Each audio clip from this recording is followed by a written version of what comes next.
በስመ አብ ወወልድ ወመንፈስ ቅዱስ አሐዱ አምላክ አሜን። እንኳን ለአባታችን ለአቡነ ገብረ መንፈስ ቅዱስ ዓመታዊ የዕረፍት መታሰቢያ በዓል በሰላም አደረሳችሁ ብያለሁ። የአባታችን የአቡነ ገብረ መንፈስ ቅዱስን ታሪክ በትንሹ ልናዘክራችሁ ወደድን።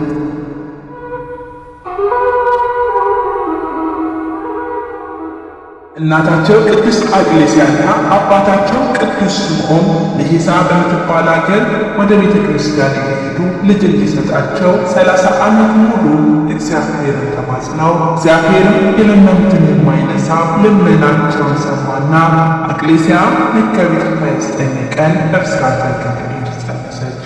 መልአኩም ቅዱስ ገብርኤልም አቅሌስያን የምትወልጂው ልጅ የተባረከ ነው፣ ገና ከማኅፀን ሳለ እግዚአብሔር መርጦታል፣ ስሙም ገብረ መንፈስ ቅዱስ ይባላል አላት። ይህ ታላቅ ሕፃን ገብረ መንፈስ ቅዱስም ታኅሳስ 29 ቀን ተወለደ። በተወለደ ቀን ስብሐት ለአብ ስብሐት ለወልድ ስብሐት ለመንፈስ ቅዱስ ብሎ እግዚአብሔርን አመስግኗል። በመዝሙረ ዳዊት መዝሙር ምዕራፍ 36 ከቁጥር 30 የጻድቅ አፉ ጥበብን ያስተምራል፣ አንደበቱ ፍርድን ይናገራል፣ የአምላኩ ሕግም በልቡ ውስጥ ነው እንዳለ አባታችን ገብረ መንፈስ ቅዱስ ከእናታቸው ተጣጠቡ። ከዕለታት አንድ ቀንም እናታቸው እንደታቀፈቻቸው መልአክ በሰይፍ ነጥቆ ሰማየ ሰማያት ይዟቸው አርጓል። ወስዶም በጌታችን ፊት አቀረቧቸውና ጌታችንና እመቤታችን ቅድስት ድንግል ማርያም አረጓቸው። ከዚህ በኋላ ጌታችን መልአኩ መለሰ ወደ ነበረበት ውሰደው አለው። መልአኩ ወደ ነበሩበት መለሳቸው። አቡነ ገብረ መንፈስ ቅዱስ ግን ወደ እናትና አባታቸው ቤት አልተመለሱ። ወደ በረሃ ወርደው ጸሎትና ጾም ስግደት ጀመሩ እንጂ። ጌታችን መድኃኒታችን ኢየሱስ ክርስቶስ በማቴዎስ ወንጌል በምዕራፍ 19 ከቁጥር 29 ስለ ስሜ ቤትን ወይም ወንድሞቹ ወይም እህቶቹ ወይም አባቱን ወይም እናቱን ወይም ሚስቱን ወይም ልጆቹ ወይም ርስቱን የተወ ሁሉ 100 እጥፍ ዋጋ ያገኛል ያለውን ወንጌል ቃል በማሰብ አባታችን ምድራዊ ምግብ አልቀመሱ፣ ሰማያዊ ኅብስትና ሰማያዊ ጽዋ በዕደ መላእክት ይመገቡ ነበር እንጂ ለሰውነታቸው ልብስ አልነበራቸው። መላ ሰውነታቸው የሐር ቁልቁል የመሰለ ረጅም ፀጉር በቅሎላቸው ነበርና 60 አንበሳና 60 ነብርም ይታዘዙላቸው ከእግራቸው በታችም ይሰግዱላቸው ነበር። እነሆ ጊንጦችንና እባቦችን የጠላትን ሁሉ ኃይል ትረግጡ ዘንድ ሥልጣንን ሰጠዋችሁ እንዳለ ጌታ በሉቃስ ወንጌል ምዕራፍ 10 ከቁጥር 19 በነፋስ ሰረገላን ወደ ፈለጉበት ቦታ ይመላለሱ ነበር። ሰረገላ ሰጠሁ ወደ ኢየሩሳሌም የምትበርበት የሰዓት ሰረገላ ሰጠሁ እንዳለ በሁለተኛ ነገሥት ምዕራፍ 2 ከቁጥር 11 አባታችን ኢየሩሳሌምን ከጌታችን መቃብር እየደረሱ ተሳልመው ይመለሱ ነበር።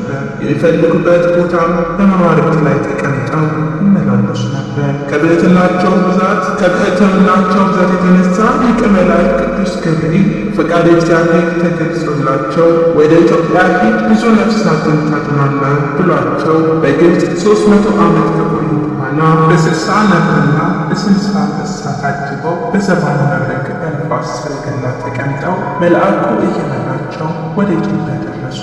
ኢትዮጵያንም ተዘዋውረው ከተመለከቱ በኋላ በጾም ጸሎት በስግደት ተጋድሏቸው ቀጠሉ። ከዕለታት አንድ ቀን ሲጸልዩ የኢትዮጵያን ሰዎች ኃጢአታቸው ተመለከቱና ማረን ብለው ከጥልቅ ባህር ተወርውረው ገብተው በራሳቸው ቆመው ጌታዬ የኢትዮጵያን ሰዎች ከማክልኝ አልወጣም ብለው ተጋድሏቸው ቀጠሉ።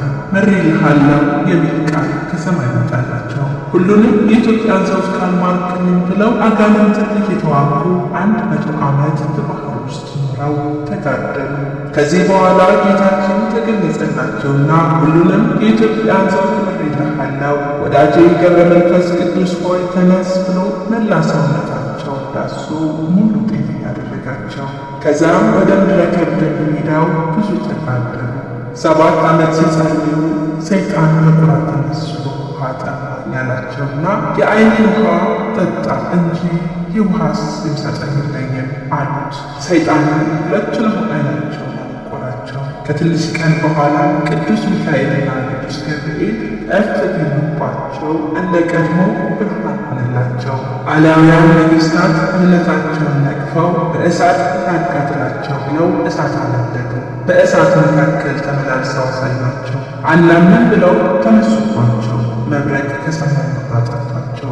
ይህን ጊዜ የጻድቅ ሰው ጸሎት ኃይልን ታደርጋለች።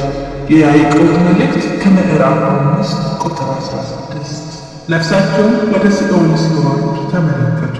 ያን ጊዜ በእኔ የተነሳ ነው ያለ ንስሐ የሞቱ ብለው ከረጅም ገደል ሄደው እግራቸውን በገመድ ከዛፍ አስረው ተዘግዝቀው እኒህን ነፍሳት ማረድልኝ እያሉ ሲጸልዩ ሰይጣን ለተንኮል አያርፍምና ገመዱ ወለደባቸው። ገብረ መንፈስ ቅዱስም ወደ ጥልቁ ተወርውረው ሲወርዱ መልአኩ ቅዱስ ሚካኤል በፍጥነት ደርሶ ሳይወድቁ ያዛቸው። አባታችንም ፈቃዴ ነው ተወኝ ብለው ቅዱስ ሚካኤልን አስለቀቁት። ቅዱስ ሚካኤልም ለቀቃቸው። ወርደው በድንጋዩ ላይ ወደቁ። በጥርሳቸው ድንጋይ ነክሰው በጸሎት 60 ዓመት ነው። ከዛም እንደወደቁ ሲጸልዩ ጌታችን ኢየሱስ ክርስቶስ እልፍ አእላፋት መላእክትን አስከትሎ መላእክትን አስከትሎ ወረደና ወዳጄ ገብረ መንፈስ ቅዱስ ሆይ እሬልሃለሁ ተነስ አላቸው። ጥርሳቸውን ወይን ሆኖ በቀለ። ባህታውያንም ሲገለገሉበት ይኖራሉ። ከዛም አብ ወልድ መንፈስ ቅዱስ በሽማግሌ አምሳል ተገለጡላቸውና እንደ አባታችን አብርሃም በጀርባቸው አዝለው ተሸከሟቸው። የአብ ጸጋ የወልድ ቸርነት የመንፈስ ቅዱስ አንድነት አድሮባቸዋልና ከዚህ በኋላ ምድረ ከብድ በምትባል ሀገር ገዳም ገብተው ሲጸልዩ ኖሩ። ለመነኮሳት ገዳም መስርተው በጸሎታቸው አጋንንትን ድል ነስተው አሕዛብን አሸንፈው በጌታቸው ዘንድ ተወዳጅ ሆኑ። የእግዚአብሔር ጸጋ ሞላባቸው። በግብፅ 300 በኢትዮጵያ 262 ዓመት በድምሩ 562 ዓመት በጾምና በጸሎት ከኖሩ በኋላ የዕረፍት ጊዜያቸው ደረሰና መጋቢት 3 ቀን ትንሽ ሕማመ ሥጋ አደረባቸው። መጋቢት 5 ቀንም ጌታችን ኢየሱስ ክርስቶስ እልፍ አእላፋት መላእክትን አስከትሎ ሥራ ለሠራ ለመጸወተ በስምህ ለዘከረ ጽላትን ባለበት ለጸለየ ያስቀደሰ መባ ለሰጠ መጽሐፈ ገድል ሲነበብ በንጹሕ ልቡና ለሰማ ላሰማ እስከ 15 ትውልድ ምሬልሃለሁ አላቸውና ዘላለማዊ የምሕረት ቃል ኪዳን ሰጣቸው። ነፍሳቸው ከሥጋቸውም በክብር ተለየች። ክብር ሞቱ ለጻድቅ በቅድመ እግዚአብሔር እንዳለ ቅዱስ ዳዊት በመዝሙር 115 ቁጥር 5 ቅዱሳን አለቀሱላቸው። የዱር አራዊት አለቀሱ። መቃብራት ተከፈቱ፣ ዓለቶች ተሰነጠቁ። ባህታውያን ከእርሳቸው በመለየታቸው ፈጽመው አዘኑ፣ አለቀሱ። ከዚህ በኋላ ቅዱሳን አቡነ ዘርአብሩክና ፍሬ ሂሩት ከቅዱሳን መላእክት ጋር ሥጋቸውን በክብር ገነዘው እንደ ሊቀ ነቢያት ሙሴ መላእክት በስውር ምድረ ከብድ ቀረባቸው። ነፍሳቸውን በዝማሬ መላእክት በልዕልታ እያሸበሸቡ ገነት አስገብተዋታል። ጻድቁ አቡነ ገብረ መንፈስ ቅዱስ አባታችን ጻድቁ አቡነ ገብረ መንፈስ ቅዱስ ዕረፍታቸው መጋቢት 5 ቀን ቢሆንም መጋቢት 5 ቀን በታላቁ አብይ ጾም ወቅት ስለሚሆን በዚህ ወቅት የሐዘን ወቅት በመሆኑ በፍትሐ ነገሥት አንቀጽ 15 በአብይ ጾም በዓል ማክበር ከበሮ መምታት እልልታና ጭብጨባ ይከለክላልና የጌታችን ስቅለት በዓል የመጋቢት 27ን ጥቅምት 27 የሚከበረ ሁሉ የአባታችን የአቡነ ገብረ መንፈስ ቅዱስን የዕረፍት መታሰቢያ ጥቅምት 5 ተከብሮ እንዲውል ሥርዓት ተሰርቷል።